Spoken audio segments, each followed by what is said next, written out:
Já me apresentava, eu venho de Campos dos Goitacazes, norte do estado do Rio. E fora do tempo de Niterói, eu fiz uma palestra e trouxe um roteiro passando por cá. É muito feliz de ver hoje um seminário sobre mediunidade, porque é um assunto muito sério e que, ultimamente, a gente tem assistido a muitos relatos meio estranhos para aquele trabalho imenso de Allan Kardec para codificar essa doutrina. E às vezes a gente fica triste. Eu que sou filha de um médium muito conhecido no Brasil e fora desse país, fico triste porque a gente viu esses exemplos de médium verdadeiramente cristãos. Então eu queria, para começar, chamar alguém aqui da última fileira e da primeira aqui. Alguém da última fileira de lá e da terceira fileira daqui, porque aqui está muito vazio. Eu quero que alguém venha, 4 pessoas. 1, 2.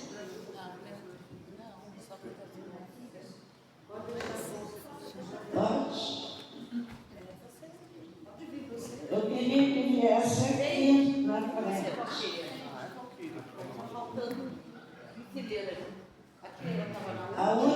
As 2 últimas fileiras.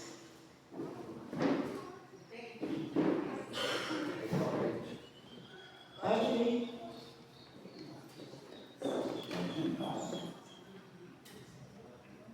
Ei!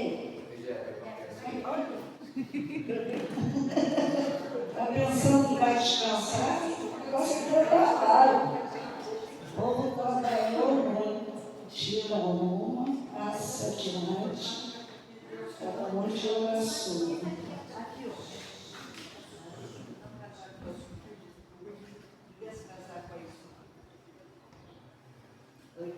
Pode devolver.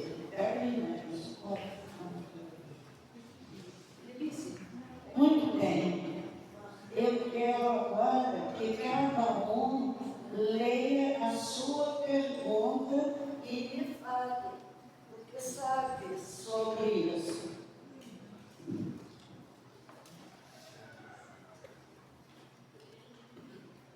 Já presenciou alguma reunião mediúnica? Sim.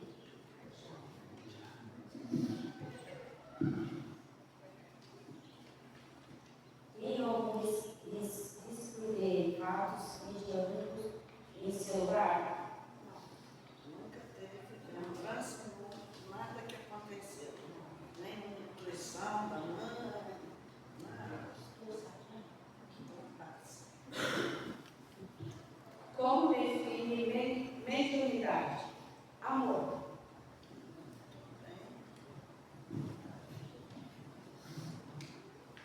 Para você, qual a grande missão do médium?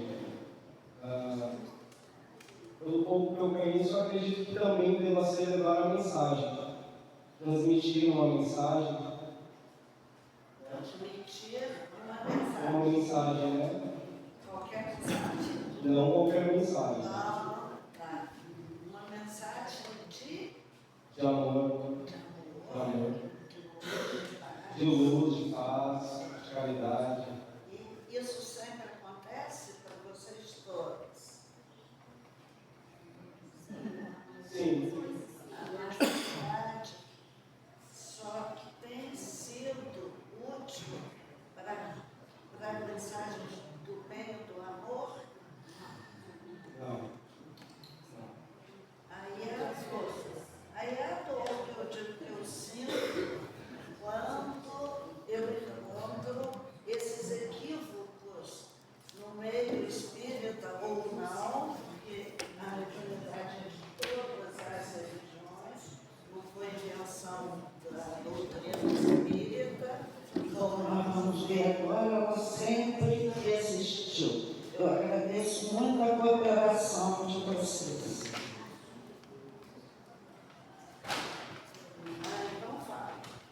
coloca aqui no lugar colocou mulheres, mas eu considero que são os propósitos negativos.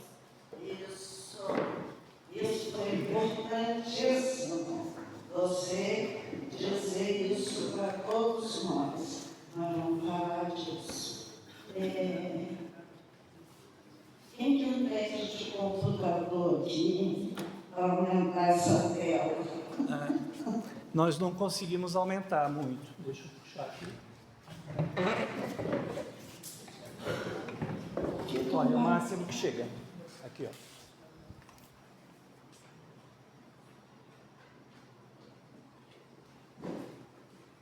Alguém se candidatar para me dar uma ajuda? A sua tela ou essa aqui? Não, essa aqui. Eu estou procurando aquela assim.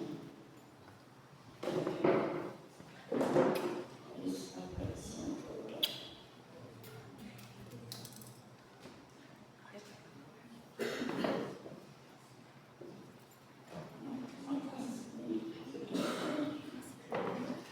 Achei. Agora facilita. Seguir.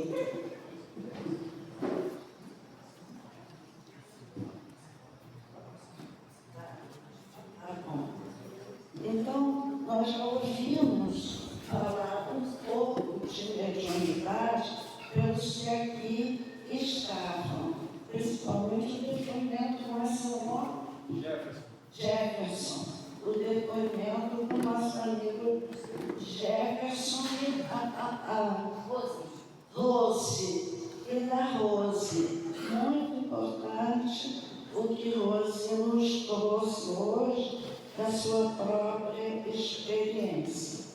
E eu pergunto aos que aí estão, portanto, visto que nós também estamos rodeados de uma grande nuvem de testemunhas, deixemos todo o embaraço e o pecado que tão de perto nos rodeia e corramos com perseverança a carreira que nos está proposta. São traduções diferentes. De que época é esse texto? Só situar o tempo.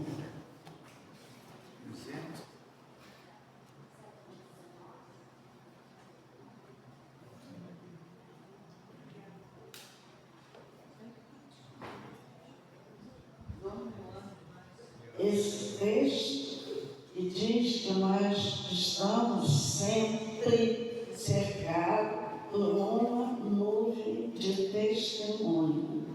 Em outras traduções, diz que nós estamos cercados por uma legião de testemunhos.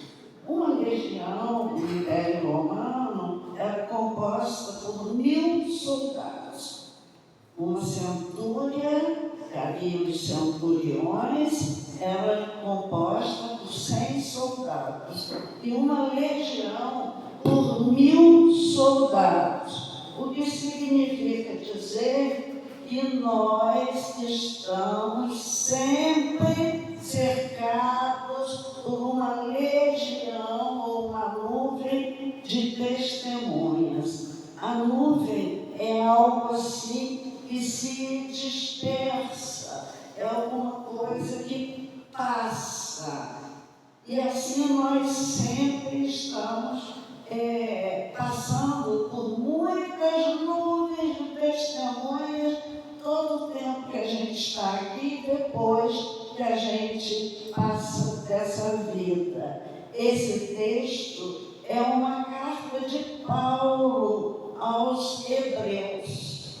Então, para quem gosta de anotar, Hebreus 12, 1. Outro texto. Amados, não creais em todo espírito, mas provai se os espíritos vêm de Deus, porque já muitos falsos profetas têm surgido no mundo de Deus. Sabe quem escreveu isso?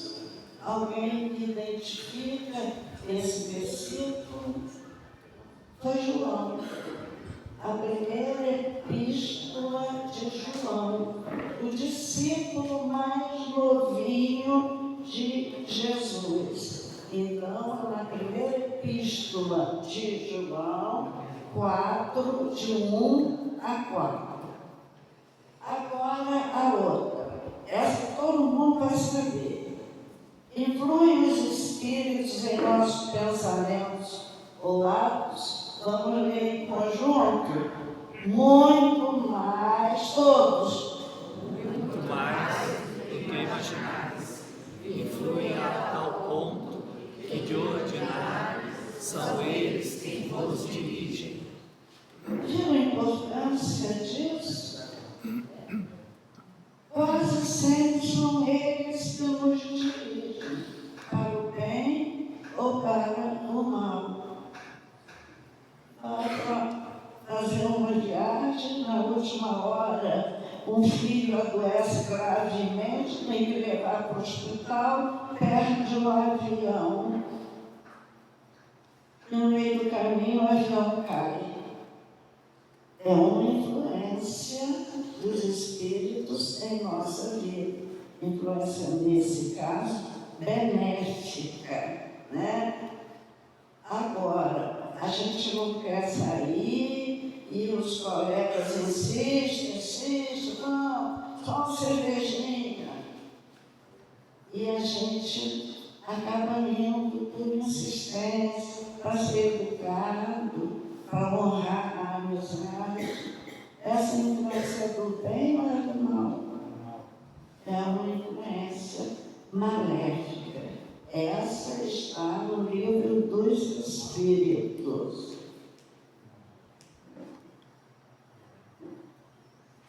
E esse texto? A manifestação do Espírito é dada a cada um para o que for útil. Porque a um, pelo Espírito, é dada a palavra da sabedoria. A outro, pelo mesmo Espírito, a palavra da ciência. A outro, pelo mesmo Espírito, a fé. A outro, pelo mesmo Espírito, os dons de curar. A outro, a operação de milagres. A outro, a profecia. A outro, o discernimento dos espíritos e a outro, a variedade de línguas. Alguém consegue situar onde esse texto vai falar? Paulo, muito bem, Paulo de Tarso. Então, nós estamos aí apresentando esse texto para a gente observar que mediunidade sempre existiu na Terra. E aí está Paulo escrevendo uma pintura. Vamos à Bíblia. Temos que ser muito rápidos e citar muito pouca coisa. Então, a Bíblia é repleta de fenômenos mediúnicos em função da fé que alimentava aquele povo. Então, a fé é um caminho grandioso para o crescimento, desenvolvimento de nossos potenciais mediúnicos. Nós vemos aqui, ali Moisés, aqui José do Egito fazendo a interpretação do sonho do faraó. E aí, dizendo que aconteceria, e graças à visão de José, a interpretação de José, a fome que graçou, todo mundo sabe da história, né? Das 7 vacas gordas e 7 vacas magras com que o faraó sonhou. E José definiu como 7 anos de miséria, de pouca colheita, e 7 anos de fartura. E com isso, na hora da miséria, o Egito tinha sua colheita, porque plantou mais e reservou a colheita para as 7 vagas no período de miséria. E aqui na terra, isso nos traz a lembrança, o zelo, o cuidado com o nosso pagamento de final de mês, arquivando alguma coisa para em hora das vacas magras, né? E Moisés com as tábuas da lei, que são os 10 mandamentos da lei de Deus, que ainda hoje vigoram, né? O não matarás, vigora, honrar pai e mãe, e é importantíssimo, se a gente observar, são 6 mandamentos para a relação entre nós, e são 4 mandamentos para a nossa relação com Deus. Então, a gente se relacionar com Deus é difícil, mas nos relacionarmos entre nós precisamos de maior pulso, de maior vontade de seguir os mandamentos, porque é difícil. Cada um é um, trazendo experiências da família, dessa vida, de um jeito, e também trazendo as experiências do passado, né? Então, agora nós vamos falar desse festim do rei Balsazar ou Baltazar. Pode ler para mim? Alguém em voz alta? Estou cansado. Lê para mim.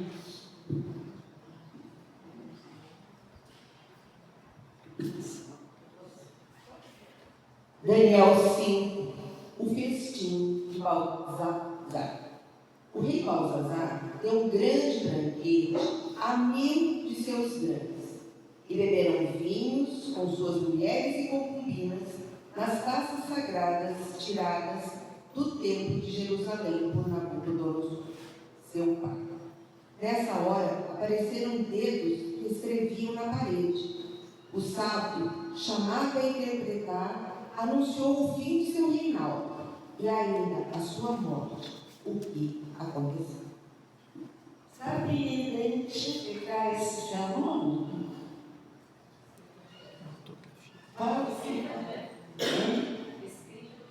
Escrita direta. Acontece com a mediunidade de efeitos físicos. Porque está sabido. Esse outro, a feiticeira de Endor.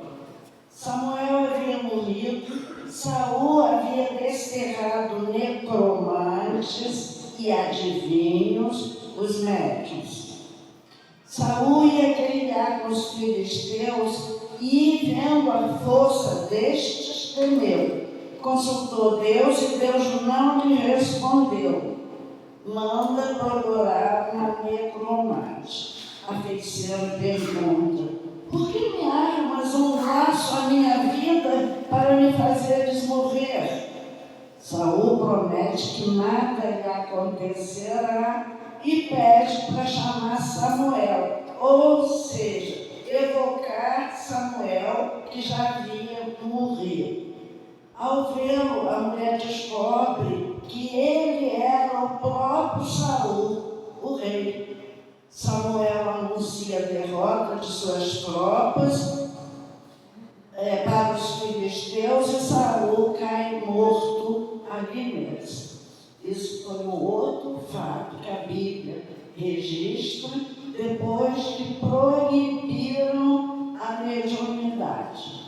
Chico Xavier dizia que proibiram daqui para lá, mas de lá para cá eles não conseguiram proibir, e é óbvio, né?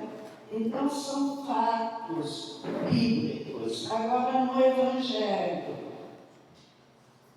se entre as vidas magnificentes da terra, uma existe na qual a mediunidade comparece com todas as características, essa foi a vida gloriosa de Cristo, Emanuel. Então, nós vamos ver no Evangelho o anjo aparecendo a Maria, e naquele tempo, quando alguém via um anjo, era sinal de morte.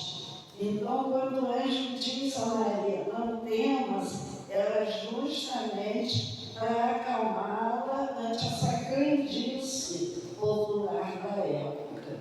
E Maria, então, ouve do anjo o anúncio da vinda de Jesus.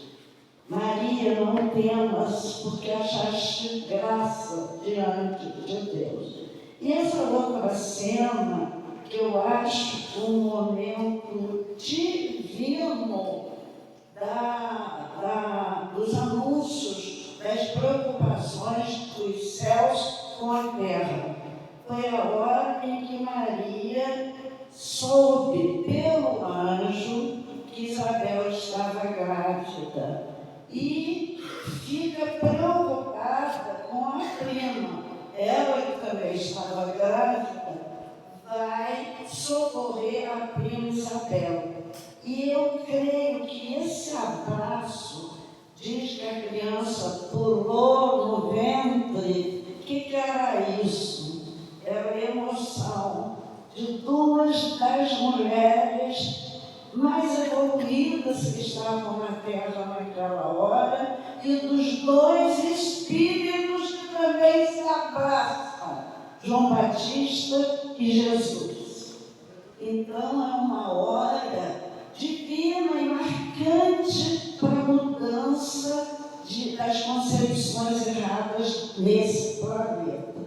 Eu gosto dessa gravura, a visitação, porque Isabel diz a ela, um fato mediúnico também, por pura intuição, e diz a ela,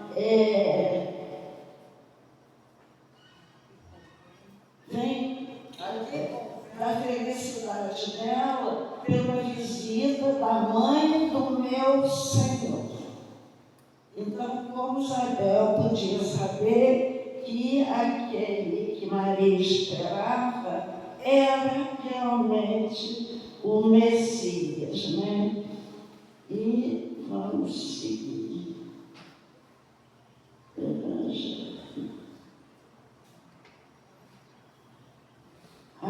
Não é esse. Desorganizou aqui. Não é para cima. Ela tomou.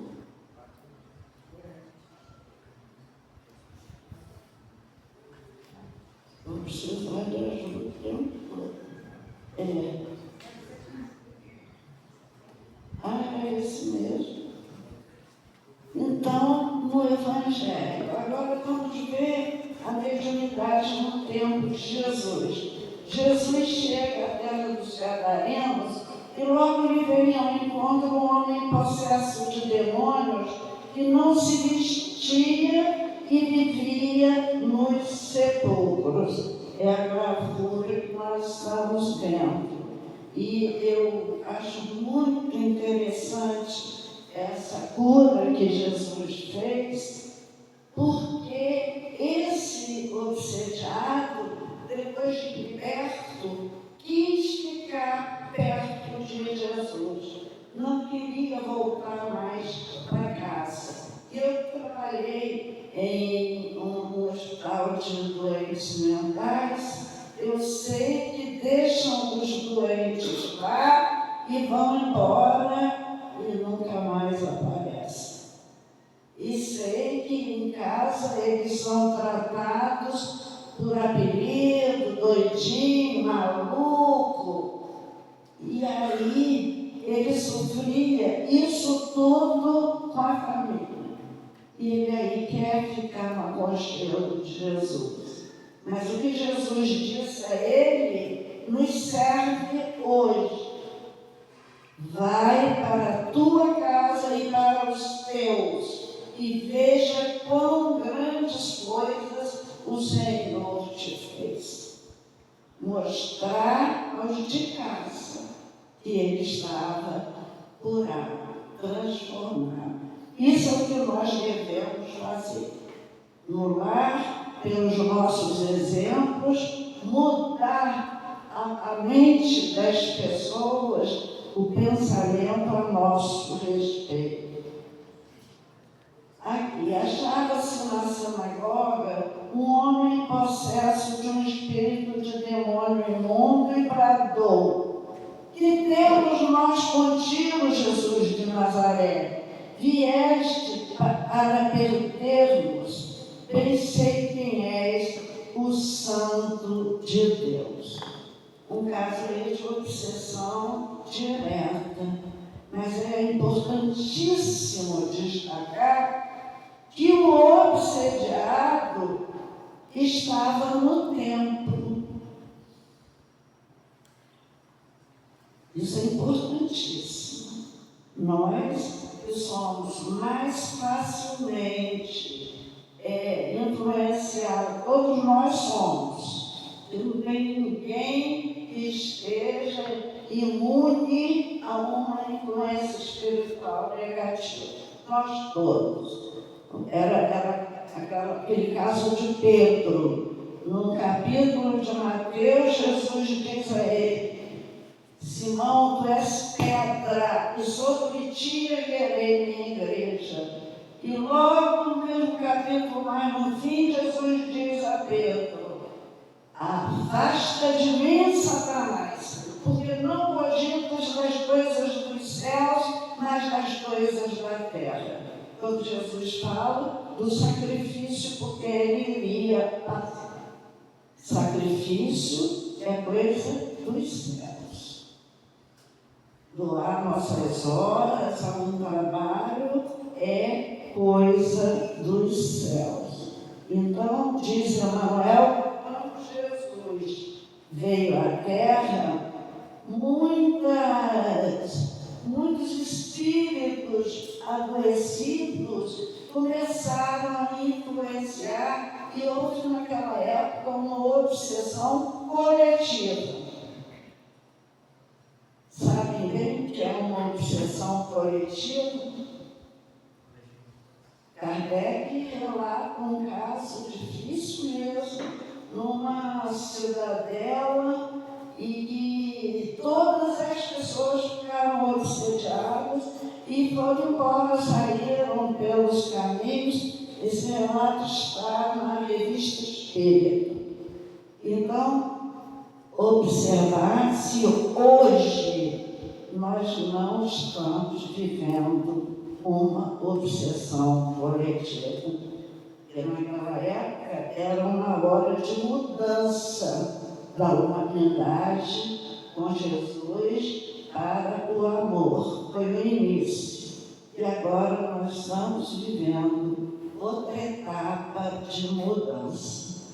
Então, estamos passíveis de uma obsessão coletiva.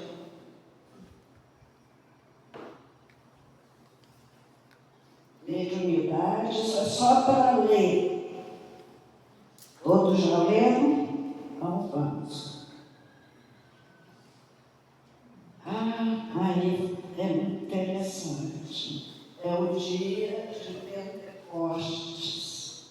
Era uma das festas, das 3 festas judaicas, o tabernáculo, a Páscoa e aí o Pentecostes. Era essa festa que eles comemoravam quando nós já vimos aí que foi a maior cena de desenvolvimento coletivo e que cada um falava aos de fora que iam para a festa no seu próprio idioma. E havia também dialetos. Os dialetos são mais difíceis para todos conhecerem. São especificamente de um lugarejo.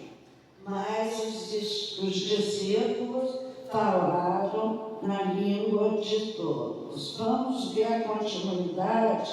Aí tem Pedro com o paralítico na porta do templo, e Pedro disse a ele: não tenho ouro nem prata, mas o que tenho, isso te dou. Em nome de nosso Senhor Jesus Cristo, levanta-te e anda. E o paralítico se levantou e andou naquele mesmo momento. Filipe era um grande médico, tinha 2 filhas também, médios atuantes no trabalho cristão. E descendo Filipe, a cidade de Samaria, lhes pregava a Cristo. E as multidões unanimemente prestavam atenção ao que Filipe dizia, porque ouviam e viam os sinais que ele fazia. Pois os espíritos imundos saíam de muitos que os tinham, clamando em alta voz, e muitos paralíticos e coxos eram curados. Olha que lindo! E havia grande alegria naquele lugar. A cura de alguém deve ser sempre motivo de muita alegria para nós. Eu tenho um grupo de oração diária, todos os dias às 6 da tarde, onde eu tenho pessoas do Brasil inteiro, desde o norte até o sul, que participam comigo diariamente. Formamos assim uma comunidade muito fraterna. É para orar pelos doentes. Cada um traz os seus doentes, coloca no outro grupo e, na hora, Marcinha, que está ali, que mora lá nos Estados Unidos, ela que faz a leitura dos nomes para nós vibrarmos pelos doentes. E a alegria nossa, né, Marcinha? Quando alguém sai do hospital, doente que já estava condenado à morte, que já não tinha o que fazer, sai saudáveis, sorrindo, crianças que já nascem com câncer. Eu fiquei tão impressionada, o primeiro que a gente atendeu, que já nasceu com câncer na garganta. Penso que era o apressado da caminhada da terra.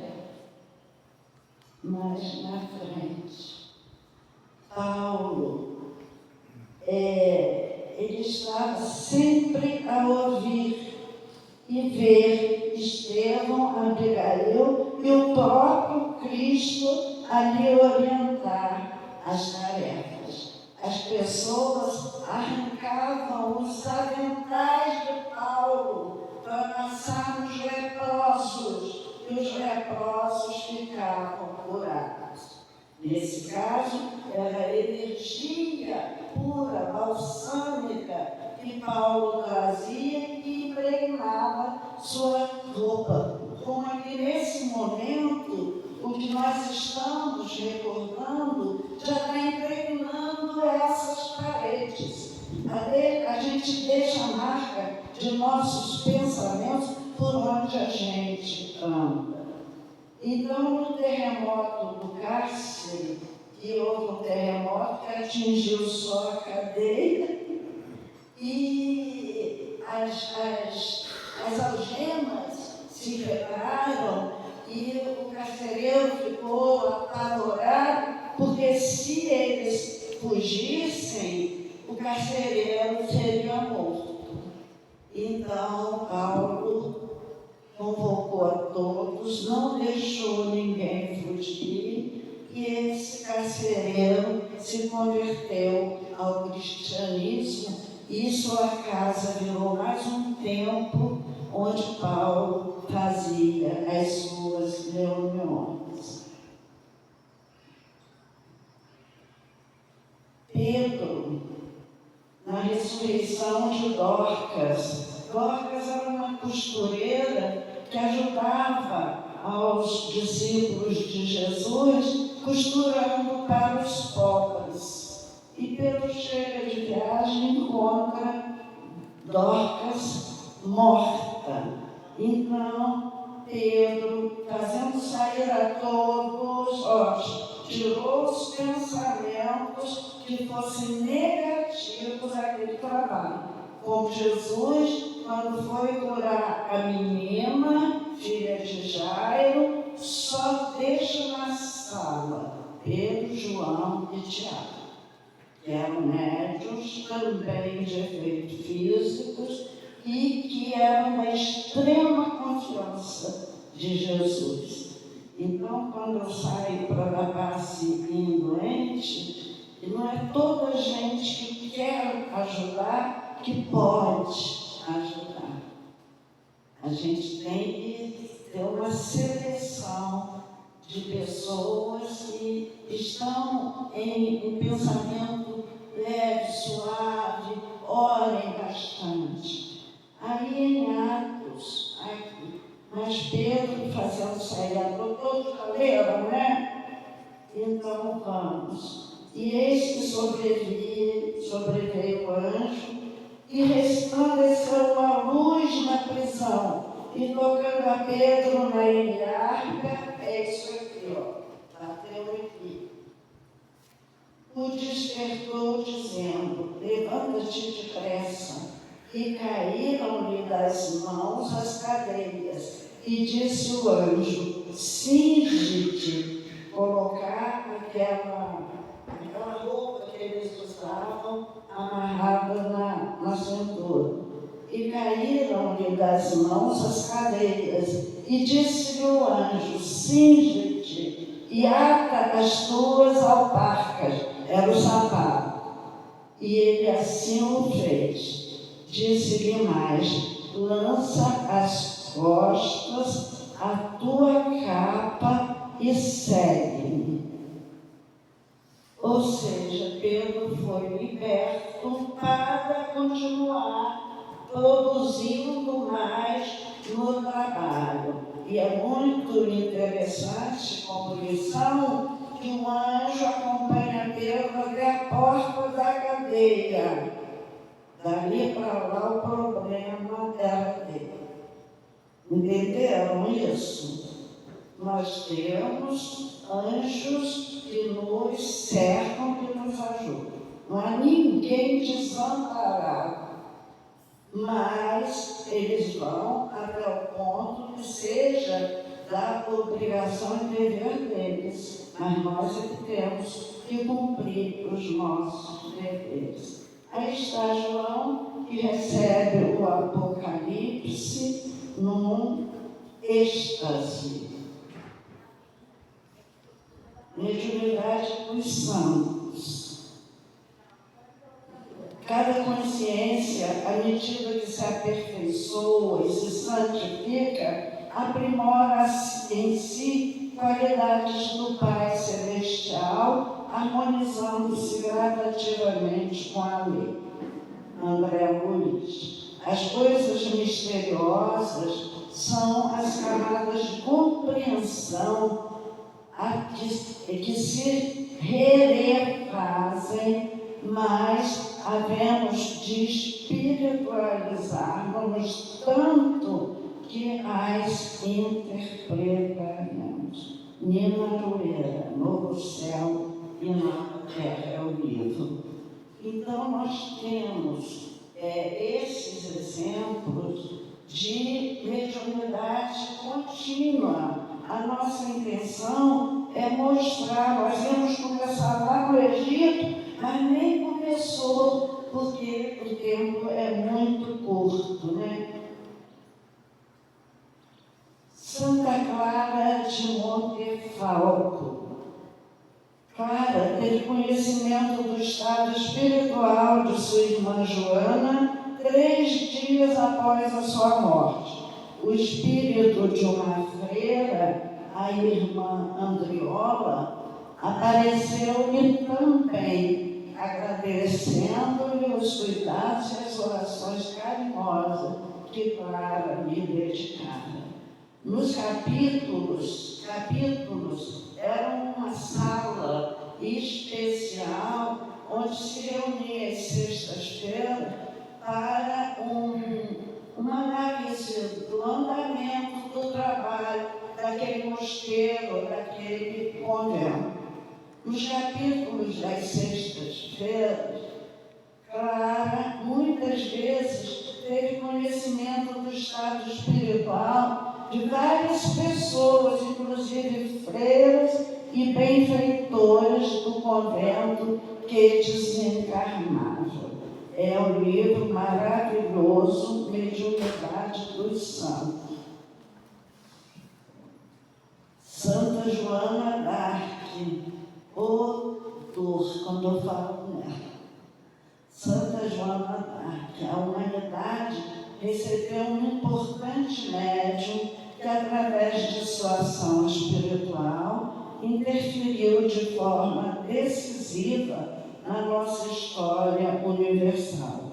Ela promoveu a libertação da França do jugo inglês. A França seria, mais tarde, o berço do Consolador prometido por Jesus e deveria espalhar para o mundo uma nova libertação, a libertação dos espíritos no rumo dos conhecimentos das realidades espirituais. Então, Santa Joana d'Arc, ela foi enviada antes para preparar a França, para libertar a França da Inglaterra. Só um país livre pode falar de liberdade, de uma doutrina libertadora. Santa Joana d'Arc foi a grande Cláudia audiente da história. Desde os 13 anos, conversava com São Miguel, Santa Catarina. Em 3 anos e meio, preparou-se para empreender o papel que lhe estava reservado na transformação da humanidade. Então, ela já conhecia São Miguel e Santa Catarina, já se afeiçoara a eles para se fazer intérprete dele.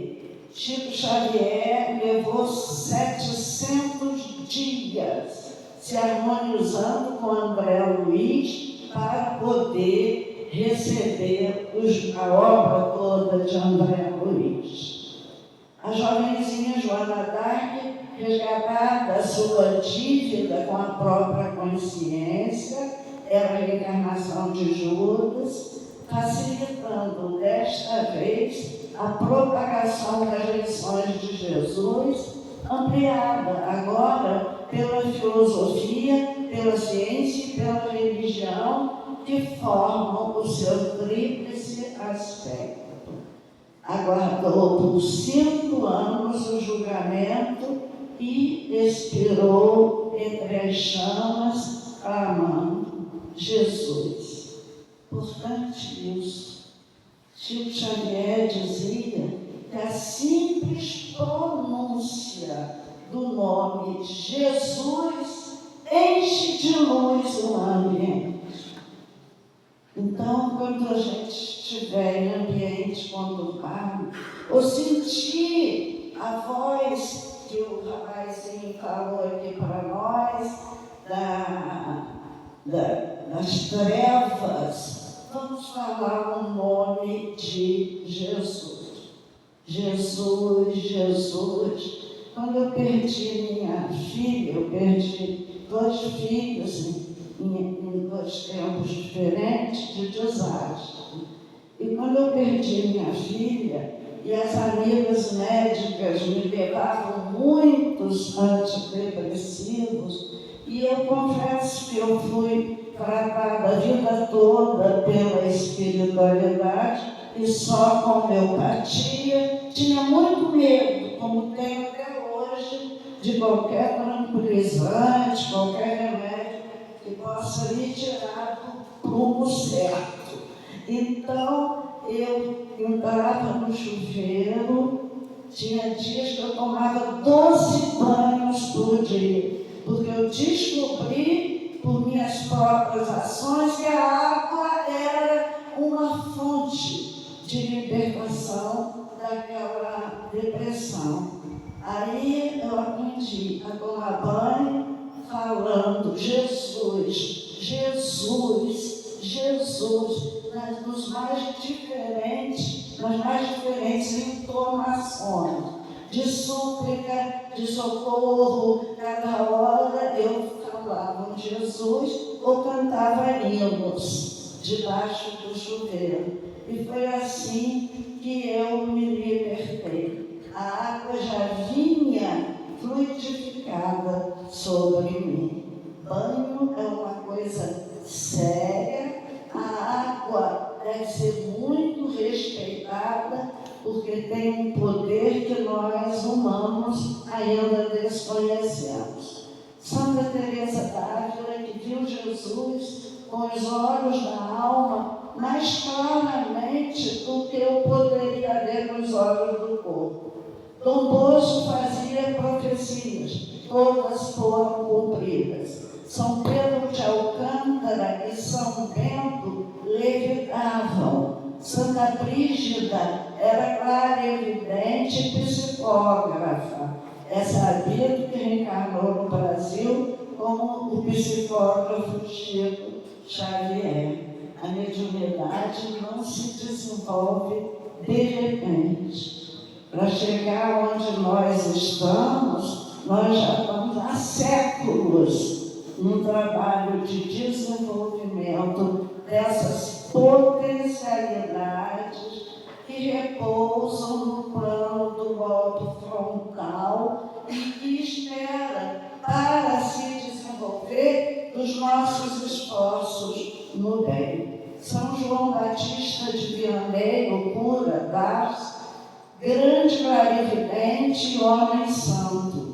Sabe-se que mais de 20.000 pessoas o procuravam anualmente para encontrar perto dele a paz da alma e escutar a sua palavra.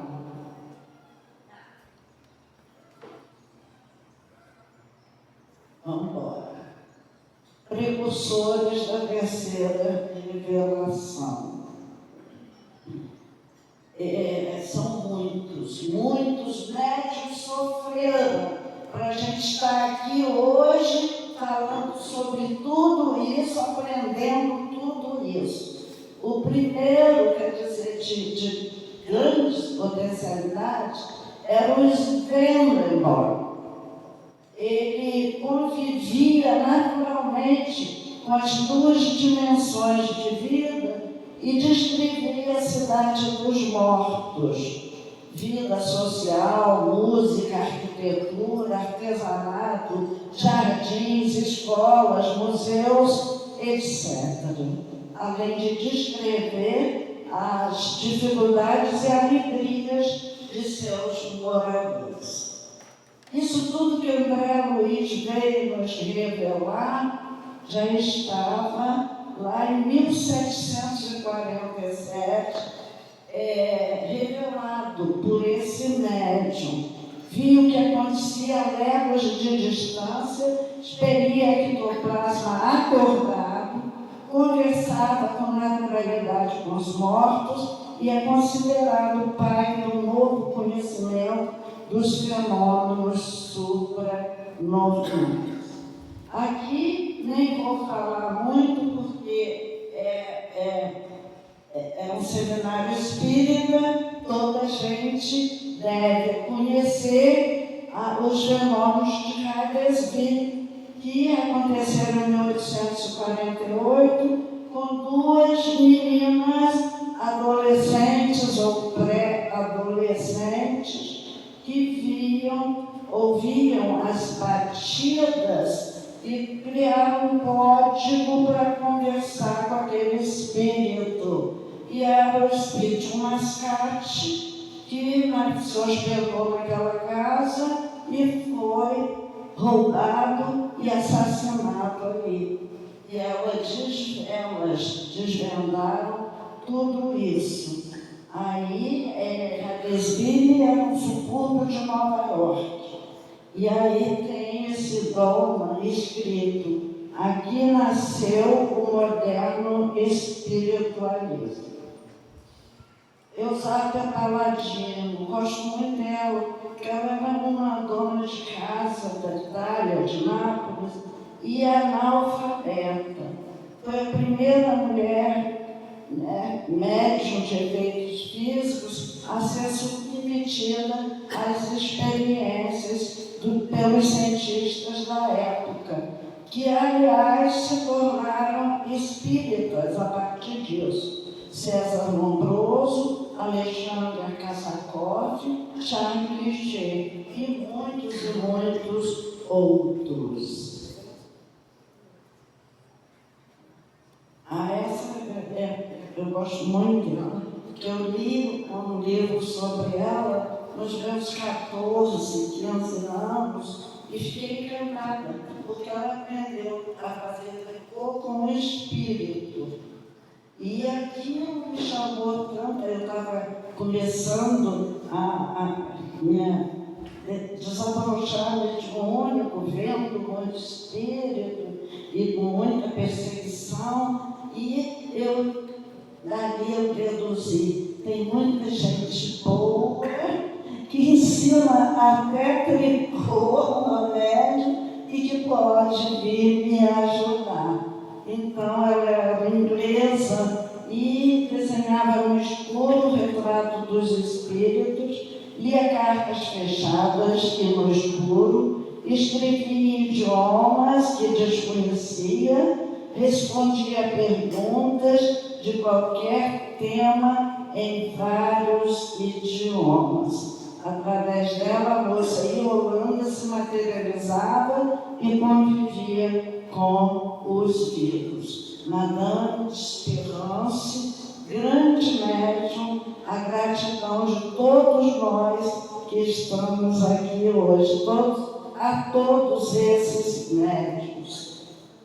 Mais na frente, Florence Cook, que nasceu na Inglaterra e era médium de efeitos físicos, por quem Katie King se comunicava e se materializava e permanecia muito tempo materializada ali com o ectoplasma de Florence Cook.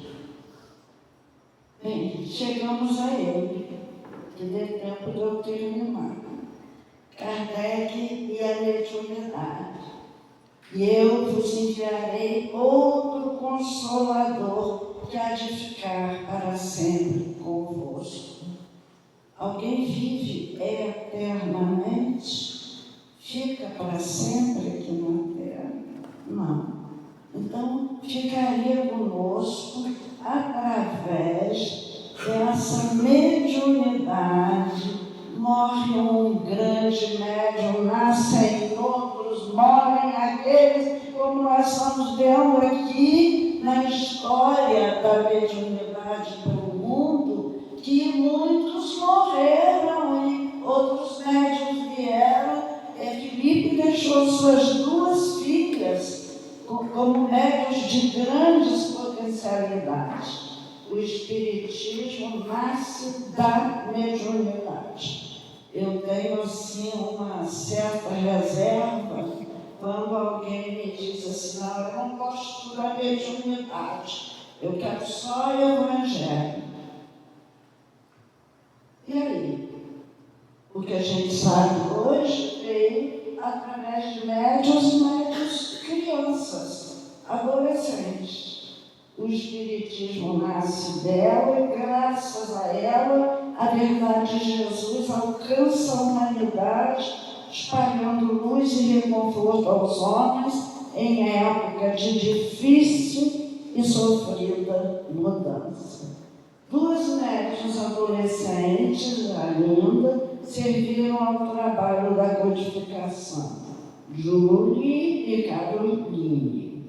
Essas meninas, elas Kardec elaborava as perguntas e quando apanhava o papel para ler, ela já respondia. Elas liam o pensamento de Kardec. Eram duas médicas que se prepararam muito para vir ajudar ao Espiritismo na Terra. Com Kardec, o entendimento do processo mediúnico, das leis que o regem, das alegrias e dores que a mediunidade pode nos proporcionar. Estava, pois, organizado o grande edifício de consolação e esclarecimento em que se constituiria a doutrina espírita na Terra. Kardec nos prepara para a grande transformação. Nós somos muito remitentes, né? Oh, quanta gente veio ao mundo, sofreu, morreu, como os apóstolos de Jesus morreram, todos, excluindo João, morreram de forma trágica, né? Ansiado, decepado, cada um sofreu a sua pena para trazer para a humanidade as verdades que a gente ouve aqui e deixa sair pelo outro ouvido. Ou seja, ouve, mas não escuta. A escuta é uma coisa bem mais séria. A escuta traz um elo de abraço, de amor, de afetividade no coração. Uma das perguntas que eu destaco da obra de Kardec é essa: pode o médium perder a faculdade mediúnica que possui?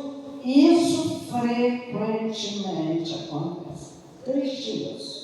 Qualquer que seja o gênero da faculdade, mas também muitas vezes apenas se verifica uma interrupção passageira que cessa com a causa que a produziu. Quando a gente se envolve em sentimentos e pensamentos inferiores, o médium perde a mediunidade por algum tempo para não sacrificar as pessoas que o seguiam, que criam nele e que estão ali de alma limpa, de coração aberto. Então, isso pode acontecer. E a gente sabe que a mediunidade não depende da evolução moral do médium. Isso está registrado no livro dos médiuns. Pode ser um médium bem desequilibrado nas suas ações na vida e ter uma mediunidade muito forte. E pode ser um médium muito evangelizado, como a maioria de nós que estamos aqui, e nossas potências mediúnicas são menores. Como Pedro andava na corda bamba, eu digo que como médium, trabalho há mais de 60 anos na mediúnica e com muita experiência por fora, em casa, no ônibus. Eu sou uma pessoa que ando numa corda bamba do circo, sem sombrinha, que dá o equilíbrio, e sem a sapatilha encerada. Tem que ter uma sapatilha encerada para se deslizar na corda. E eu sou assim. Posso cair uma hora para o céu, outra hora para o inferno. Daí Jesus nos disse: vigiai e orai. A nossa defesa está aí. Agora, hoje, nós estamos vendo aí cenas que deixam muito claras para nós que a mediunidade no perispírito. O perispírito é a orquestração maior da mediunidade. O nosso perispírito e o perispírito do espírito comunicante. Estamos vendo um aqui se desdobrando, mediunidade de desdobramento, aqui o passe sendo aplicado e o espírito inferior e o perispírito do médium caminhando à frente. Então, ali, uma mesa de psicofonia ou psicografia, as mesas girantes. Eu gosto muito dessa resposta de Kardec ao senhor que foi convidado para assistir às mesas girantes. Só acredito que mesas deem respostas inteligentes se me provarem que mesa tem cérebro para pensar e nervos para sentir. Foi uma grande resposta, porque ali naquela mesa havia um outro comando que ninguém havia ainda atinado para isso. E Kardec, com sua racionalidade, ele era muito racional, ele questiona isso e vai descobrir. Não diz, não quero não. As primeiras vezes saiu-se com delicadeza daquele compromisso.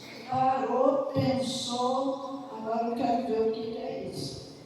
Então, mediunidade, eu estou elencando aqui algumas definições de mediunidade de que eu gosto muito. É o sistema de comunicação entre inteligências situadas entre diferentes graus de consciência. E outro, é a capacidade de registrar vibrações, radiações e frequências que não podem ser captadas por nenhum dos 5 sentidos. Essas definições são de Hermínio Miranda e eu gosto muito da forma clara como Hermínio se dirige ao leitor. Função social do médium. O médium é um indivíduo colocado a serviço de 2 coletividades. Abaixo, a coletividade humana. Acima, a espiritual. Herculano Pires, outro grande batalhador da doutrina espírita no Brasil, muito admirado por Chico Xavier. Falência mediúnica. Eu considero o livro Os Mensageiros de André Luiz, de toda a sua obra, o livro mais triste, porque nos relata a falência desses médiuns. Otávio, que chegou à Terra amparado por 6 amigos, que havia combinado com ele que quando ele chegasse à Terra, o Otávio iria ampará-los. E chegou aqui, a madrasta morreu, tinha 6 filhinhos e ele se negou a ficar, as crianças. E foram para a rua, que se viraram na vida sem ele. Aí começou errado a mediunidade dele. Mediunidade, como disse muito bem a moça que estava aqui, mediunidade é amor. Sem amor, não devemos fugitar de mediunidade. Acelino, que passou a cobrar pela mediunidade, e a gente já está aí, muitos casos desses, indo para os meios de comunicação. Belarmino era o doutrinador, e a morte da esposa, que era o equilíbrio dele, ele se afastou, não quis mais saber e entrou no alcoolismo também, é muito triste. E Joel, que nasceu com a mediunidade de retrocognição, o conhecimento do passado. E ele se distraiu com isso. Eu vou descobrir quem foi minha irmã Nina na outra vida. Aí descobri, ele ficou só nisso, sem que essas descobertas da história o ajudasse as demais pessoas em nada. São casos de desperdícios dos dons que Deus nos deu. Então, a base para o entendimento mediúnico desse processo, como eu acabei de dizer há pouco, é o perispírito, a mente nossa. Nossa mente é um núcleo de forças inteligentes gerando plasma sutil que, a exteriorizar-se incessantemente de nós, oferece recursos de objetividade às figuras de nossa imaginação, sob o comando de nossos próprios desígnios. Quem estudou muito isso foi o grande pesquisador italiano Ernesto Bolzano, que descobriu que o pensamento tem cheiro, tem forma e que ele extrapola de nós pela mente. O que a gente pensa é assim que os obsessores agem. A gente pensa e todos nós pensamos pictoricamente. Pensamos como gravuras, não é? Se eu falo a mesa da minha casa, na mesa da minha casa eu recebi essa mensagem. Uma vê minha mesa redonda, outra vê minha mesa retangular, outra quadrada. Não é assim? A gente está falando, ou o outro está falando, a gente está imaginando. É isso que nós refletimos para fora de nós. Ernesto Bolzano fez a figura do pensamento. E é um caso interessante de uma mulher que estava na reunião e esqueceu de dar comida ao papagaio. E ela ficou na reunião pensando no papagaio. A fotografia do pensamento dela saiu com o papagaio aqui no ombro dela, porque era o pensamento dela.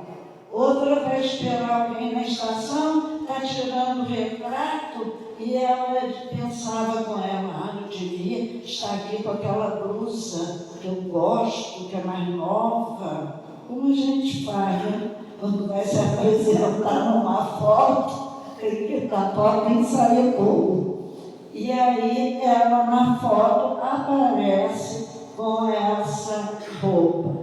Na minha infância e juventude, eu vi muitas fotos assim. Eram levadas à minha casa para o papai ver e explicar, fotos que eram feitas só com pessoas vivas e que os mortos também eram fotografados ali junto deles. Então, é a mente que elabora, e é por aí que os espíritos inferiores, vendo o nosso pensamento, se apoderam.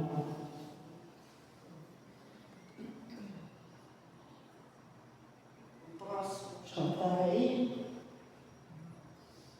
Sempre que pensamos, expressando o campo íntimo na ideação, na palavra, na atitude ou no exemplo, criamos formas, pensamentos ou imagens moldes que arrojamos para fora de nós pela atmosfera psíquica que nos caracteriza a presença.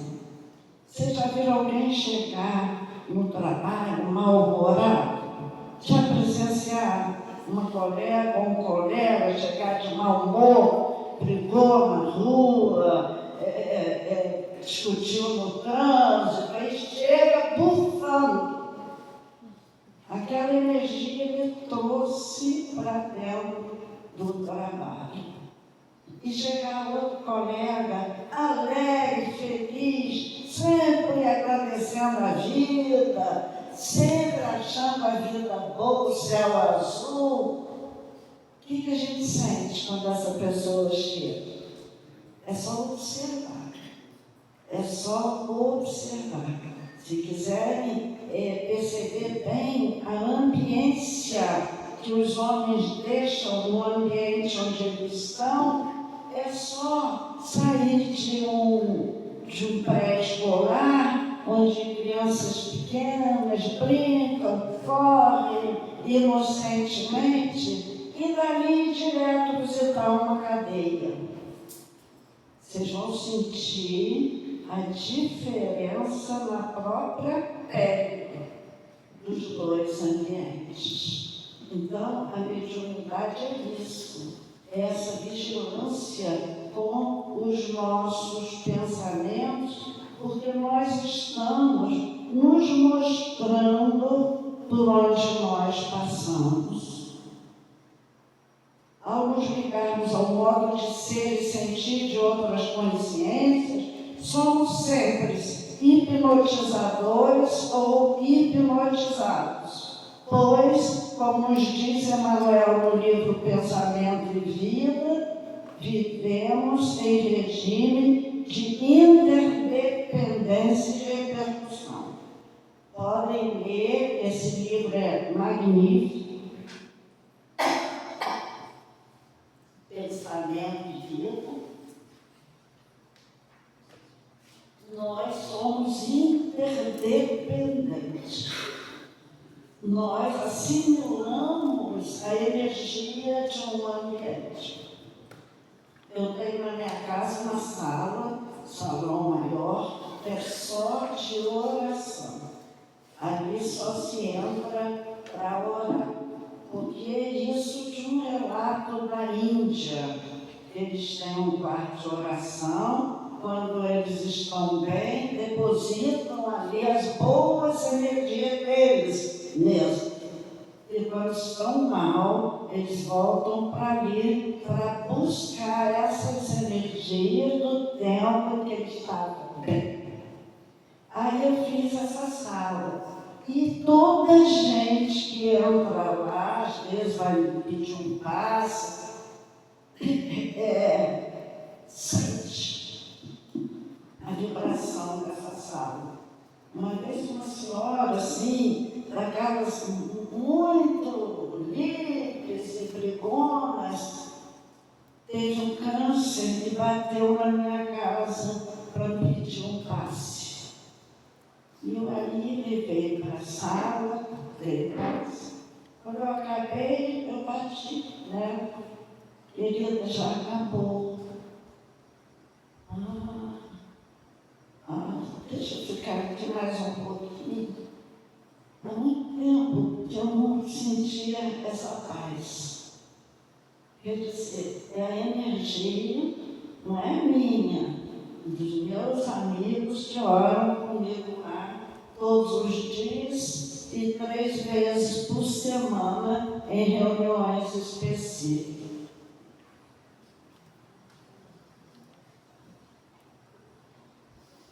Aí é o esquema, como isso acontece. O sentimento produz a ideia. O pensamento dá a forma da ideia e a vontade imprime a direção. Nós oramos por alguém que está doente num leito de hospital. Nos penalizamos, aí fazemos surgir a compaixão, ao sentimento. Aí vai para o nosso pensamento, e o nosso pensamento da forma. O que eu imagino? Eu imagino um espírito de luz com as mãos sobre aquela pessoa doente.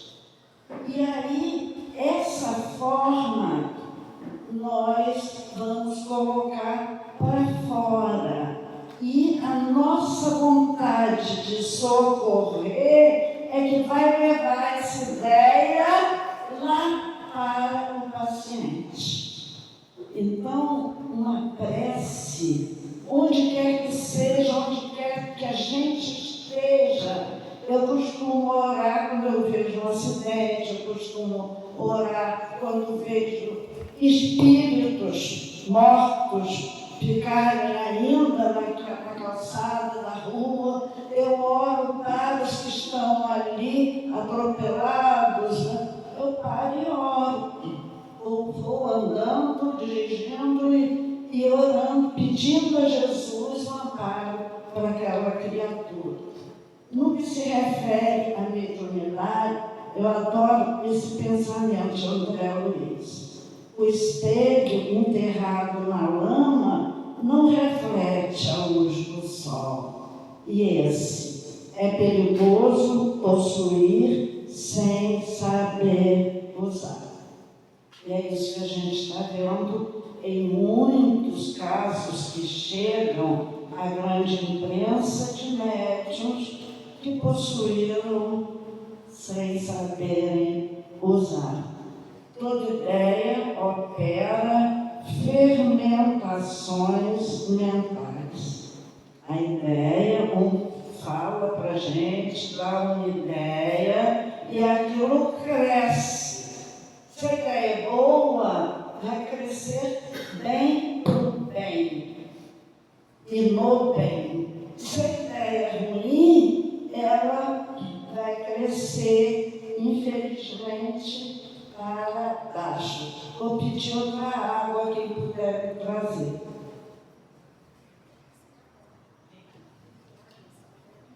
Perispírito, onde está a sete dos fenômenos mediúnicos.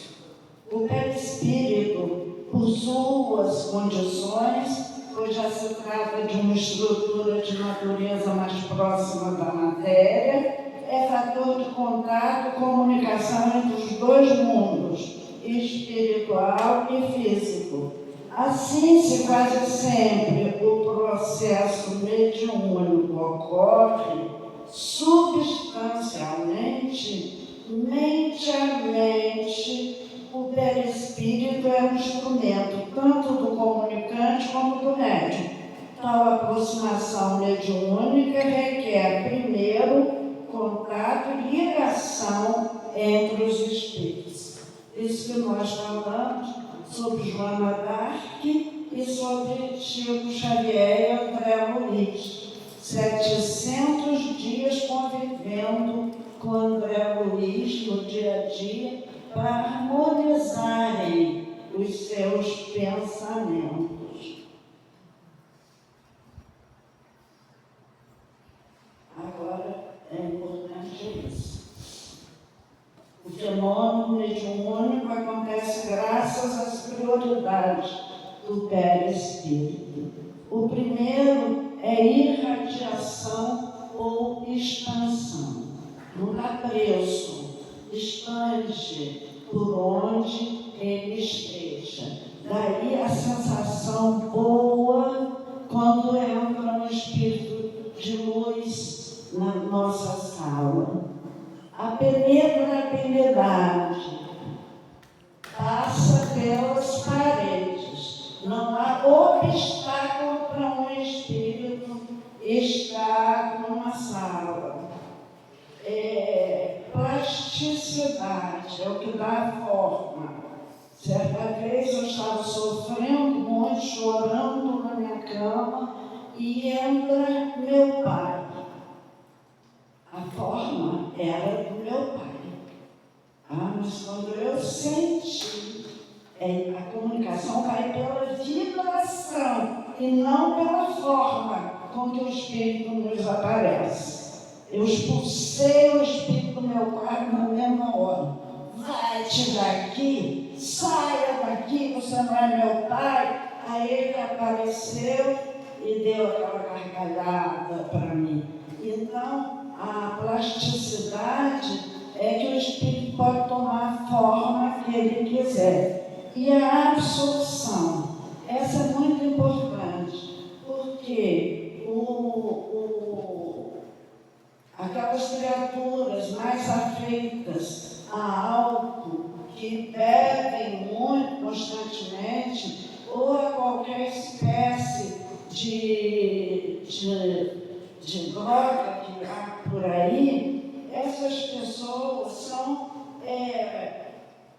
são sugadas pelo perispírito, porque esses espíritos têm todos a propriedade de absorção, para que eles possam se aproximar de um e recolher a bebida ou a droga, e aí que eles viciam as criaturas para que eles possam continuar desfrutando do vício que ele teve aqui na Terra. Muitas vezes, quando os filhos estavam jovens, havia uma festa, um aniversário de um colega em bar, e eu ia junto.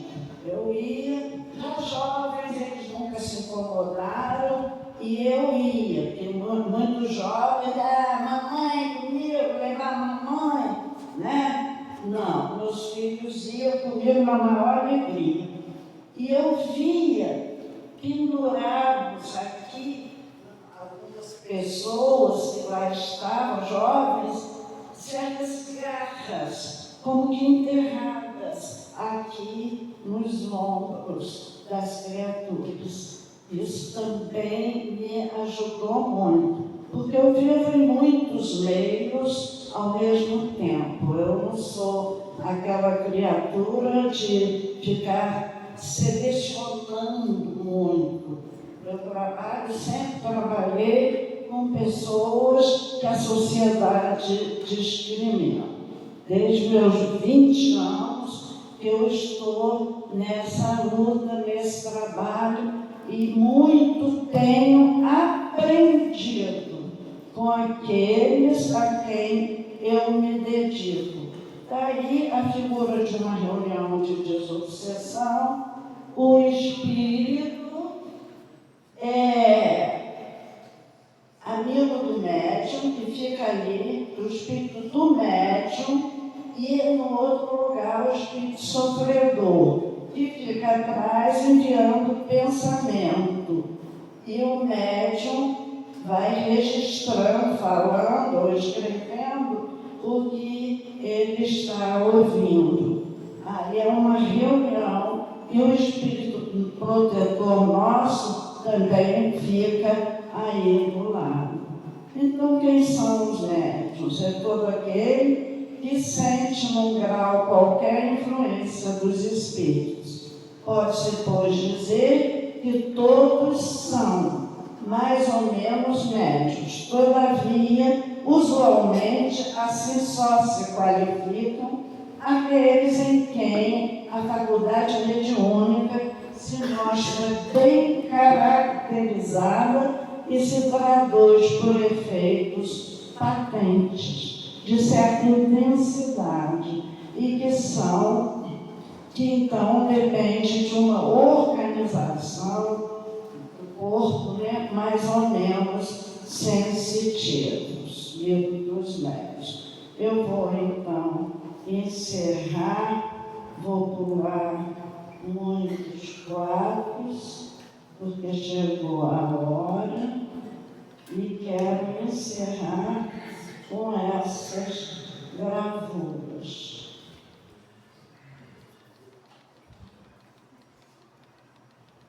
Pode rodar aí, onde tem essa... É pena que meu computador não projete. A última. Então, eu me encerro com a figura desses médiuns. São os médiuns que já se foram e por isso eu posso homenagear hoje com esse trabalho a Peixotinho e Chico Xavier. Chico foi um amigo que acompanhou a nossa vida e com Dona Ivone Pereira também, muito ligada a meu pai Peixotinho. Esses eu posso falar com o meu coração, porque esses eu conheci. Eu não saberia dizer a relação existente entre mediunidade e sofrimento. Os meus instantes mais produtivos na mediunidade foram também os de maior luta. Reclamar das dificuldades que tenho enfrentado seria negar as bênçãos que a mediunidade me tem proporcionado no trabalho com os bons espíritos. Isso Chico nos disse. Eu digo na minha vida mediúnica, já bem longa, a mesma coisa. Eu caminho melhor sobre a chibata. No instante eu me concentro, para não concentrar na dor, eu me concentro no mais alto. Então, esses médiuns, a eles e a todos os outros que no Brasil vêm difundindo a doutrina espírita, a minha gratidão e a nossa gratidão eterna. Muito obrigada.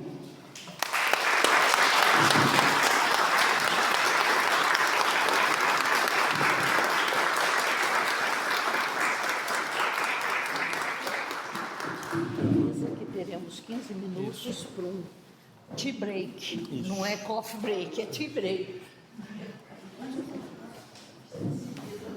Muito obrigado, agradeço. Nós teremos um intervalo de 15 minutos para um chá e para todos os convidados, por favor. Aqui fora, em frente. Tudo certo.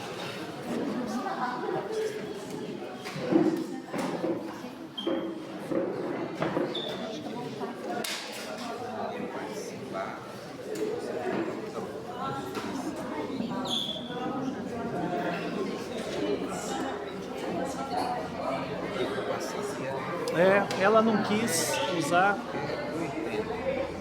Eu vou cumprir o horário direitinho, tá? É Tá. dia e 15 que eu termino de cinta, né? Isso.